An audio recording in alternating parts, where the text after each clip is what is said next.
Vamos lá então, pessoal. Hoje a nossa aula é sobre olericultura, tá? Então a gente vai falar um pouquinho sobre a história, né? O histórico aí, tá?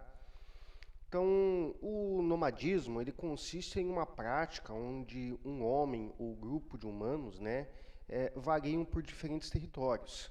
Então, nesse processo de locomoção pelo espaço, essas comunidades elas utilizavam-se dos recursos oferecidos pela natureza, até que esses se esgotavam, né?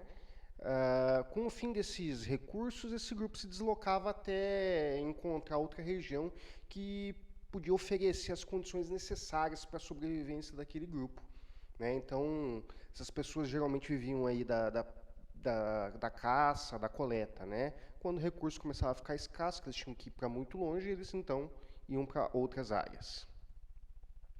Esses grupos eles dependiam então da coleta de alimentos silvestres, né, conforme eu mencionei, da caça e da pesca. Então não havia cultivos, criação doméstica, armazenamento e tampouco troca de mercadorias entre os bandos, né? Então não existia um comércio, digamos assim.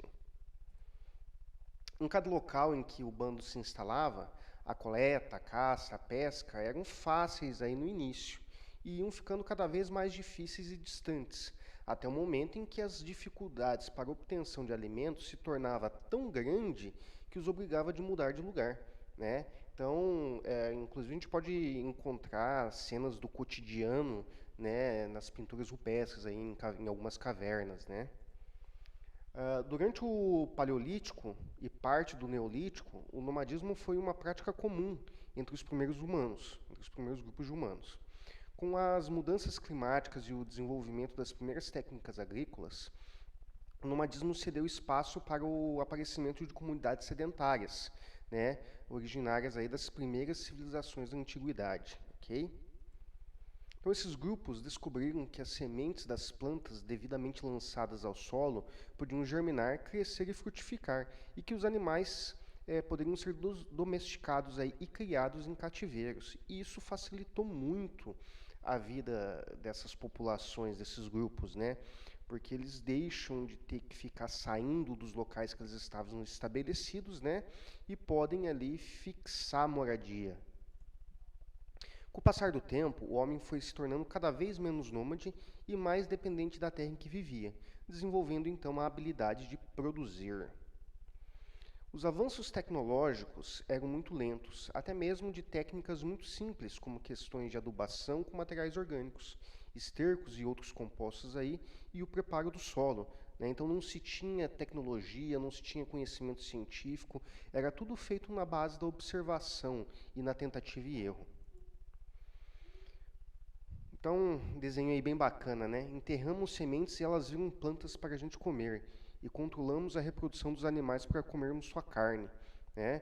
E como podemos entrar nesse tal de neolítico, né? E acabou a miséria, né? Então foi através dessas técnicas que foi possível a fixação do homem, né?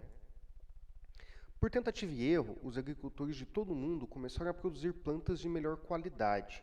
Tá? Como assim, né? Então o produtor ele observava aqueles frutos mais bonitos, com uma coloração mais vistosa, com sabor ou com aroma mais agradável, e ia separando aquelas sementes, aqueles frutos para ele plantar.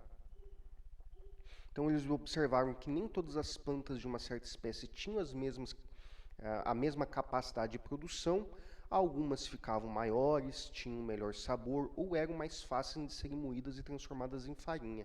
Né? Então, através da observação que foi possível essa primeira seleção de materiais. Né? Dessa maneira, os agricultores começaram a guardar as sementes das melhores plantas, né, e semeá-las para a colheita do próximo ano.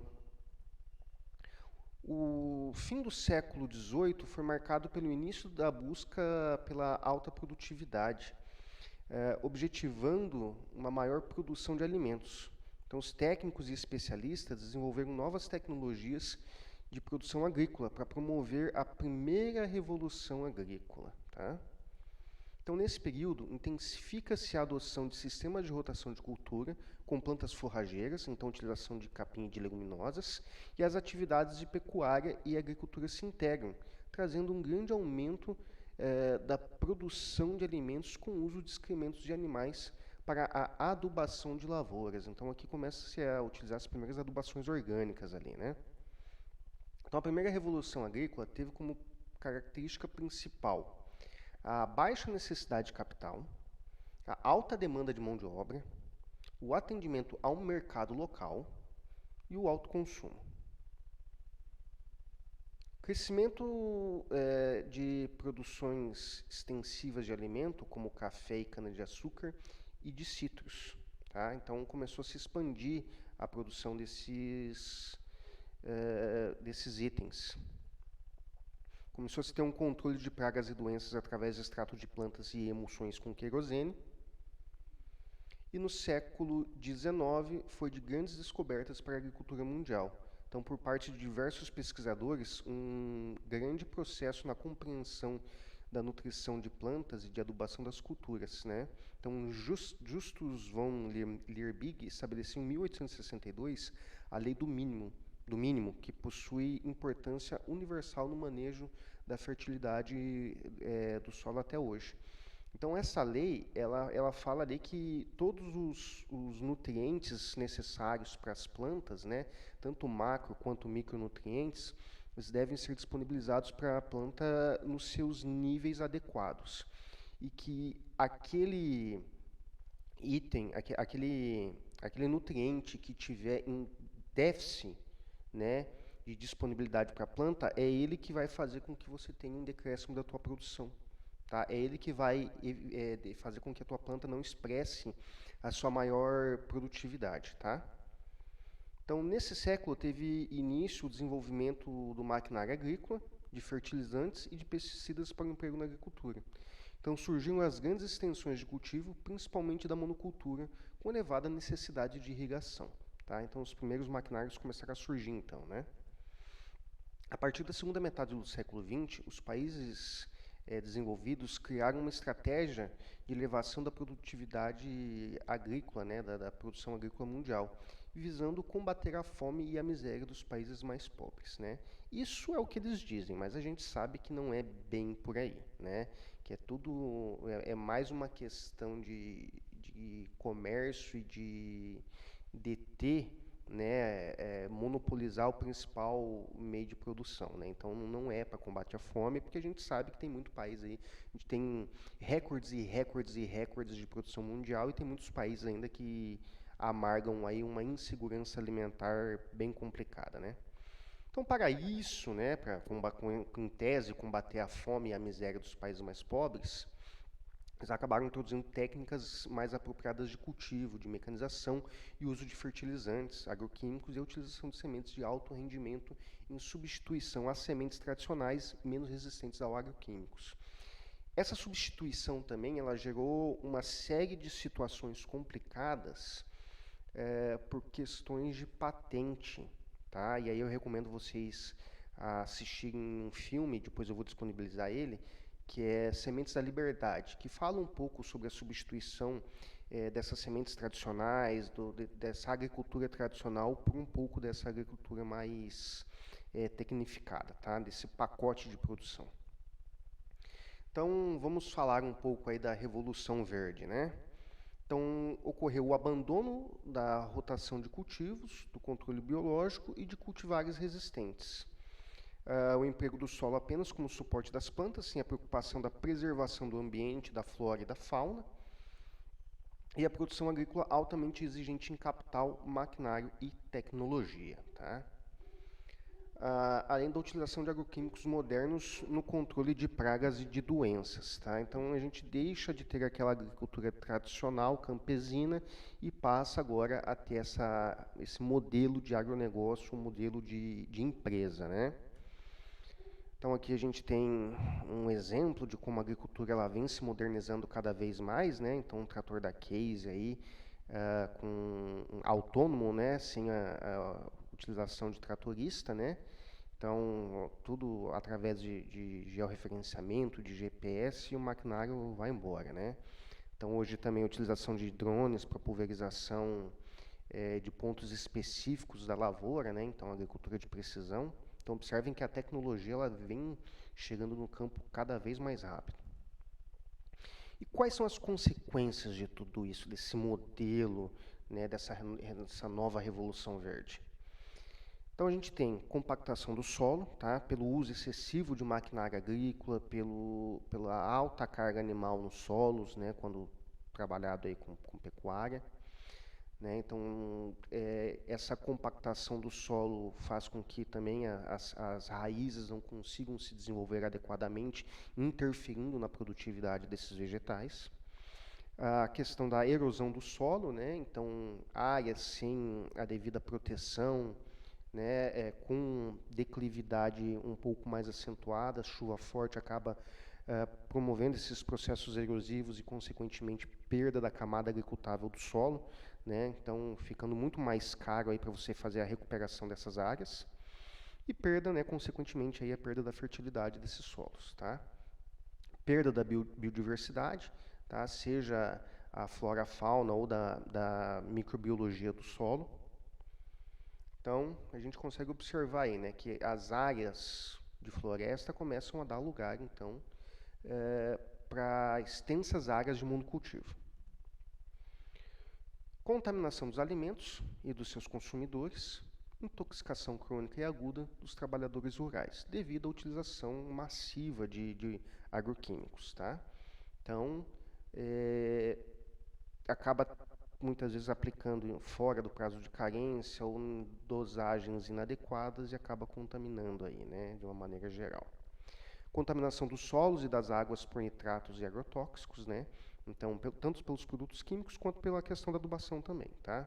Então, o produtor acaba passando ali próximo a nascentes de rios que não deveria, né? Ou em áreas de manancial e acaba fazendo a contaminação desses cursos d'água, tá? E aparecimento de pragas resistentes a agrotóxicos, né? Então, aparecimento de novas pragas.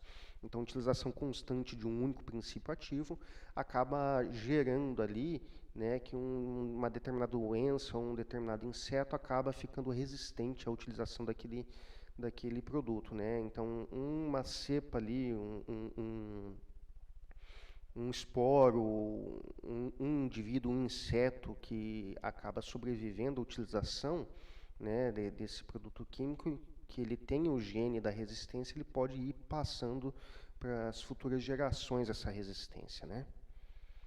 Então, o aparecimento de ameaças fitossanitárias, né, pragas novas, colocam em risco a produção de alimento aí no Brasil, não só no Brasil, mas como no mundo, né? Então, aqui a gente tem um exemplo, né, a próxima região aqui de Sorriso. Então, a gente tem aqui o rio Telespires e a gente observa como existem uma grande quantidade de áreas de produção e que a mata ciliar, a barreira física aqui do rio, ela está bem pequena, né? Olhem, observem aqui. Né? Então, todos os produtos químicos que são utilizados nessa lavoura, elas têm como destino, né, o leito do rio. Tá? Assim, é natural, é o dreno natural da área. Né? Então, todos esses químicos que são utilizados acabam indo ali no rio. Tá? Então, por isso que ocorre também a contaminação. Dependência dos países mais ricos que detêm a tecnologia ao cultivo de novas sementes e fornecem insumos para a viabilização da produção, né? A elevada produtividade diminui o preço dos diversos produtos para o consumidor, mas o custo dos insumos aumentou numa escala muito maior, inviabilizando a produção em pequena escala. Então, o produtor ele não consegue plantar poucos hectares ali. Para compensar financeiramente toda a aquisição desse pacote tecnológico, ele precisa plantar numa área muito extensa, o que acaba inviabilizando a agricultura familiar, né, nesses moldes. Okay? Então, vários pequenos proprietários ligados à agricultura comercial ficaram incapacitados de incorporar essas novas tecnologias e ocorre o quê? O abandono das suas atividades, né? Ou seja, o êxodo rural. Tá? Então, as famílias começam a sair das suas pequenas propriedades, da sua terra, e ir para o campo em busca de trabalho.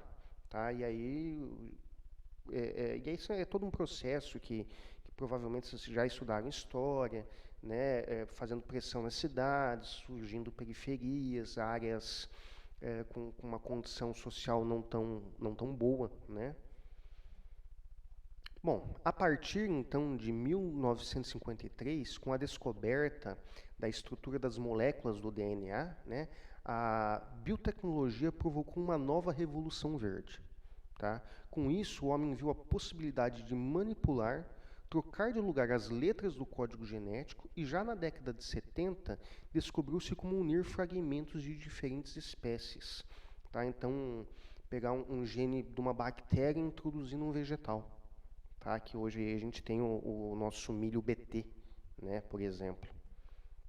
Então, assim, através de técnicas utilizadas na alteração de gene em diferentes organismos, com a fusão de genes de espécies diferentes, que jamais se cruzariam na natureza, foram criadas diversas variedades transgênicas, ou OGMs, organismos geneticamente modificados. Então, basicamente, você pega uma característica desejada, né, de uma planta doadora, né, com o cruzamento de uma planta comercial e você tem ali características diferentes naquela planta, né? Então você vai ter uma nova variedade, tá? Isso num cruzamento ali comum, né? E aí a gente consegue então hoje retirar diretamente ali, né, introduzir uma determinada característica que a gente quer. Então, transgênicos são espécies cujas constituições genéticas foi alterada artificialmente e convertida a uma forma que não existia na natureza e que ela nunca, em hipótese alguma, de maneira natural, iria ocorrer. Tá? Então, é um ser vivo que recebeu um gene de outra espécie animal ou vegetal. Então, por exemplo, pega uma bactéria aqui, faz o isolamento do DNA bacteriano, clona o DNA, faz a extração do gene de interesse, né, fabricando o gene transgene, e faz a inserção do transgene no tecido da planta. Então, aí a gente vai ter a planta transgênica e, desta maneira, eu começo a fazer a reprodução comercial desse material. Tá? Então, de forma simples e resumida, tá? Esse é o processo. Okay? Os transgênicos ganharam cada vez mais destaque no cenário científico e tecnológico, com a promessa de uma agricultura mais produtiva e menos dependente do uso de agrotóxicos. Mas quais as consequências que a utilização dessa tecnologia pode provocar na saúde e no ambiente? Né? A gente sabe qual é o reflexo que isso pode trazer para a biodiversidade do planeta? Né? Então vamos ver a chargezinha aqui, né? Então, é um aviso que contém transgênico, filho, mas talvez vejamos, né, menos desses na embalagem. O Congresso quer tirar os produtos transgênicos? Não, ele quer tirar o aviso, né? E isso realmente está acontecendo, né? A gente vai ver cada vez menos aviso de que um determinado produto que a gente consome tem, né, produtos transgênicos ali. Então, de acordo com uma estimativa, né, separada aí pelas Nações Unidas, a população mundial ultrapassou 7,874 bilhões em abril de 2021. Né? O mundo precisa produzir mais alimentos, conservando os recursos limitados que nós temos disponíveis. Né? E não só recursos de questão de água, mas a biodiversidade, né, a flora, a fauna, né, e também a questão econômica. Então, até onde chegaremos a partir daqui vai exigir o talento e a cooperação dos agricultores, das empresas, do governo, da universidade aí e dos cidadãos de uma maneira geral. Tá? Então, a estimativa aqui, ó, em 1990, nós éramos 5,3 bilhões. Em 2017, 7,6 bilhões. Até 2030, chegamos a 8,6 bilhões de pessoas no mundo. Em 2050, 9,8 bilhões. E 2100, 11,2 bilhões de pessoas. Tá? Então, essa é o quadro que se projeta, né? Pode ter uma pequena variação aí para mais ou para menos, né?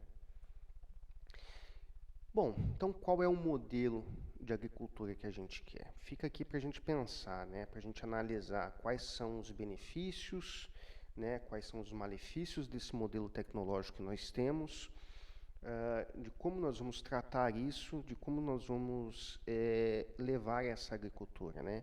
E cabe a nós aí, né, vocês como futuros técnicos, em auxiliar, né, em todas essas questões, né, que se remetem à produtividade, ao modelo de agricultura que nós temos, ok? Pessoal, obrigado, até a próxima aula, tá? Um abraço aí, fiquem com Deus.